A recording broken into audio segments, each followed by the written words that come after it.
ఏం తినేటట్టు లేదు, తాగేటట్టు లేదు. కుడి ఎడమల దాకా వీధి బండ్లపైనే కాదు, బడా హోటల్లోనూ కల్తీ. కుళ్ళిపోయిన చికెన్ తినడానిక మనం వెళ్ళేది? పాచిపోయిన ఫుడ్ కోసమా వేలకు వేలు ఖర్చు చేసేది? పేరు గొప్ప హోటల్స్లో ఊరుదిబ్బ ఐటమ్స్ వండిస్తున్నారు. డబ్బులు పోసి రోగాలు కొనుక్కుంటున్న పరిస్థితి తలెత్తుతోంది. మద్యం, స్మోకింగ్, గుట్కా లాంటి దురాలవాట్లు లేని వారు సైతం రోగాల బారిన పడుతున్నారు. చిన్న వయసులోనే ప్రాణాలు పోతున్నాయి.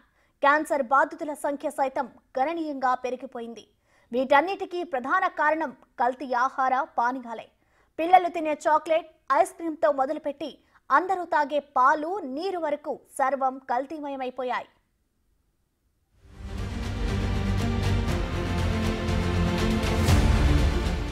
సంపూర్ణ ఆరోగ్యంతో ఇంటిల్లిపాది బతకలేమా? ప్రస్తుత జనరేషన్లో అది కలే.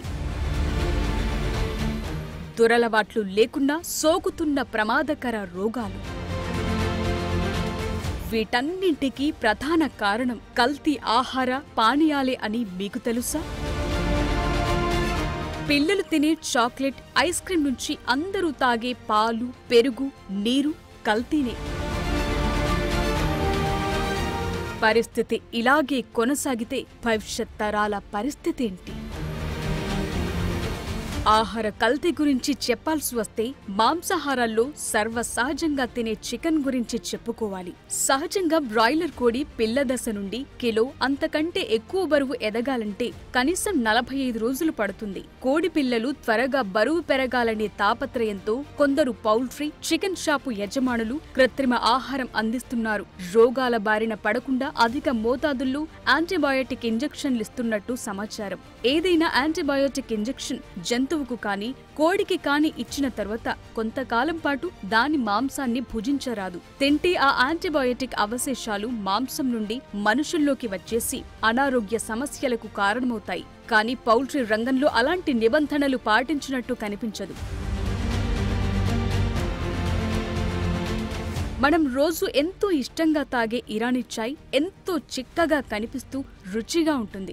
దీని తయారీలో కొందరు హోటళ్ల యజమానులు జంతువులు, పశువుల కళేబరాల నుండి సేకరించిన ఎముకల పొడిని వినియోగిస్తున్నట్టు పలుమార్లు వెలుగులోకొచ్చాయి. అలాగే టీ పొడి సైతం కల్తీ అయిపోయినట్టు సమాచారం. అత్యధిక శాతం టీ దుకాణదారులు బల్క్ గా, లూజ్ గా లభించే ఏ బ్రాండ్కు సంబంధం లేని టీ పొడినే వినియోగిస్తుంటారు. ఇలాంటి కొన్ని టీ పొడుల్లో హానికర రంగులు కలుపుతున్నట్టు ఆరోపణలు ఉన్నాయి.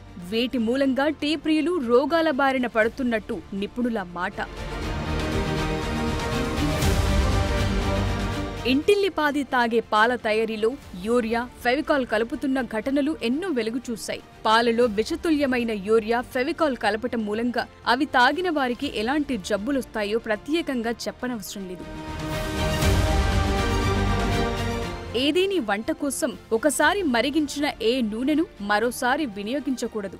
మరోసారి వాడితే అది విషమంగా మారినట్టే. ఆ వంటకాలను తిన్నవారికి భయంకర వ్యాధులు వస్తాయని నిపుణుల హెచ్చరిక. కానీ అలా ఎక్కడ జరుగుతోంది? మనం తరచుగా తినే బజ్జీలు, ఇతర తినుబండారాల తయారీల్లో అత్యధిక శాతం కల్తీ నూనె వినియోగం జరుగుతోంది. ఉదయం అల్పాహారమైనా, సాయంకాలం చిరుతిళ్లు తినాలన్నా వీధి పక్కనో హోటళ్లకో వెళుతుంటాం. అప్పటికప్పుడు వేడివేడిగా వండి వడ్డించే తినుబండారాలను కొన్ని హోటళ్లు, వీధి బండ్ల వ్యాపారులు నాసిరకం వంట నూనెను వినియోగిస్తున్నట్టు పలు సందర్భాల్లో తేలింది. రీసైకిల్డ్ వంట నూనె కూడా వినియోగిస్తున్నట్టు తనిఖీల్లో బయటపడింది. వాటిని తినటం వల్ల ప్రమాదకర రోగాల బారిన పడే అవకాశముందని నిపుణులు తెలుపుతుంటారు.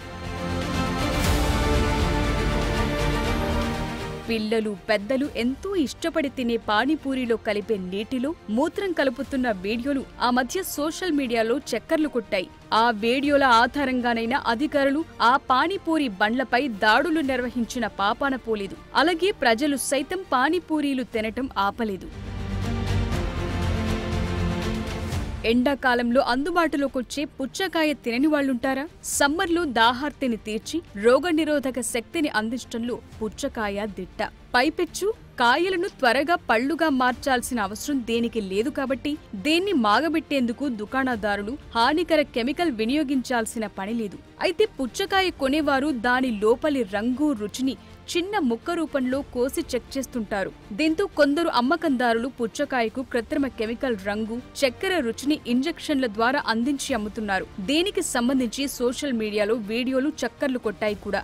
ఇలాంటి కృత్రిమ రంగు, రుచిని పుచ్చకాయకు ఇంజెక్ట్ చేయటం ద్వారా అది తిన్న ఇంటిల్లిపాది ప్రమాదకర రోగాల బారిన పడే అవకాశాలున్నాయి.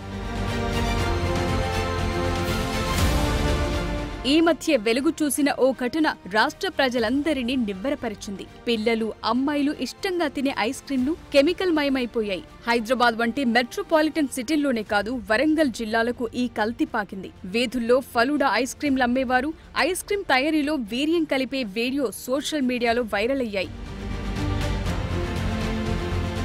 ఇటీవలే తెలంగాణ రాజధానిలో వెలుగులోకొచ్చిన మరో ఘటన కెమికల్ వినియోగిస్తున్న మామిడి పండ్ల ముఠా పట్టుబడటం. సహజంగా మామిడికాయలు మాగబెట్టడం ద్వారా పండుగ మారాలంటే 6 నుంచి 7 రోజులు పడుతుంది. అలా మాగిన మామిడి పండ్లు తిన్నవారికి పోషకాలను అందిస్తాయి. వ్యాపార కోణంలో ఆలోచించేవారు స్వలాభం కోసం మామిడికాయను ఒక్క రోజులో పండుగ మార్చడానికి కెమికల్స్ వాడుతున్నారు. మినరల్ వాటర్ వాడని ఇల్లు కనిపించదేమో. వెనకటి రోజుల్లో బావి నీటిని తాగేవారు. ఇప్పుడంతా ఫిల్టర్, మినరల్ వాటర్. ఆ వాటర్ ప్లాంట్లపై అధికారుల పర్యవేక్షణ ఉండకపోవడంతో యజమానులు ఇష్టారీతిన మినరల్ కలుపుతున్నారు. పోటీ పెరగటంతో మోతాదును మించి ప్రజల ఆరోగ్యంతో ఆటలాడుతున్నారు. కల్తీ నీటి వినియోగం కారణంగా ఎముకలు పెలుసుబారి కండరాల పటుత్వం పోతుందని నిపుణుల హెచ్చరిక. రాష్ట్రంలో తినే, తాగే ప్రతేదీ కలుషితమైపోతున్నాయి. అంతా కెమికల్ మయమైపోయింది. ఈ కల్తీ ఆహార పానీయాలను అరికట్టడానికి ప్రజల కోసం, ప్రజల చేత ఎన్నుకోబడిన ప్రభుత్వ యంత్రాంగం లేదా? ఉంది. కానీ గాఢ నిద్రలో కల్తీ ఆహారం, పానీయాలపై చర్యలు తీసుకుని అరికట్టాల్సిన అధికారులు నిర్లక్ష్యంగా వ్యవహరిస్తుండటం మూలంగా కోట్లాది మంది ఏ దురలవాట్లు లేని పిల్లలు, పెద్దలు వివిధ ప్రమాదకర రోగాల బారిన పడుతున్నారు. దీంతో మన రాష్ట్ర, దేశ భవిష్యత్ తరాల మనుగడ ప్రశ్నార్థకంగా మారుతోందని చెప్పొచ్చు. మామిడికాయలను పండ్లుగా మార్చటానికి హానికర కెమికల్ వినియోగించే ముఠ రాష్ట్రంలో ఒక్క ప్రాంతానికే పరిమితమని అధికారులు భావిస్తున్నారేమో. అందుకే హైదరాబాద్లోని ఒక్క ప్రాంతంలోని ఒక్క ముఠాపైనే దాడులు నిర్వహించి చర్యలు తీసుకున్నారు. రాష్ట్రంలో మరే ఇతర ప్రాంతాల్లో మామిడికాయలను మాగబెట్టేందుకు అలాంటి కెమికల్ వినియోగం జరగటం లేదని ఫుడ్ సేఫ్టీ అధికారుల నమ్మకం కావచ్చు. అందుకే రాష్ట్రంలోని మరే ఇతర మామిడి పండ్ల అమ్మక కేంద్రాలపై అధికారులు దాడులు జరిపిన ఘటనలు వెలుగులోకి రాలేదు. అలాగే ఆహార పానీయాల కల్తీ జరిగిన ఘటనలు వెలుగు చూసిన చోటే అధికారులు నామమాత్రపు చర్యలతో సరిపెట్టటమో, అసలే చర్యలు తీసుకోకపోవటమో జరుగుతున్నాయి. ఘటనపై ఎవరైనా ఫిర్యాదు చేస్తే గాని చర్యలు తీసుకోలేని స్థితిలో సంబంధిత అధికార యంత్రాంగముందా అనే ప్రశ్నలు సామాన్యుల్లో రేకెత్తుతున్నాయి. ఈ ప్రశ్నలకు ఫుడ్ సేఫ్టీ అధికారులు, ఫుడ్ ఇన్స్పెక్టర్లు, ఇతర సంబంధిత శాఖల అధికారులు సమాధానాలు ఇచ్చుకోగలిగే స్థితిలో ఉన్నారని భావించలేం. పలానా వాడు సిగరెట్ తాగుతాడు, లేదా మద్యం సేవిస్తాడు, లేదా గుట్కా, పాన్ పరాగులు నములుతాడు కనుక పలానా జబ్బుతో చనిపోయాడని అనుకోవటం ప్రస్తుత జనరేషన్లో మూర్ఖత్వమని తేలిపోయింది. ఈ రోజుల్లో ఏ దురలవాటు లేనప్పటికీ తినే ఆహార పదార్థాలు, త్రాగే పానీయాలతో పసితనం, యవ్వనం, నడి వయస్సు, ముసలితనం అనే తేడా లేకుండా మనుషులు వివిధ జబ్బుల బారిన పడుతున్నారు. అతి తక్కువ వయసులోనే మృత్యువాత పడుతున్నారు. పరిస్థితులు ఇలాగే కొనసాగితే భవిష్యత్ జనరేషన్ల సగటు గరిష్ట ఆయుర్దాయాన్ని 40 ఏళ్ల కంటే ఎక్కువగా అంచనా వేయలేం. మన దేశాన్ని కబలించటానికి శత్రు దేశాలకు అవకాశమే ఇవ్వకుండా మన దేశ రేపటి తరాల భవిష్యత్ను కల్తీ ఫుడ్తో కాలరాస్తున్నట్టుగా భావించాల్సి ఉంటుంది.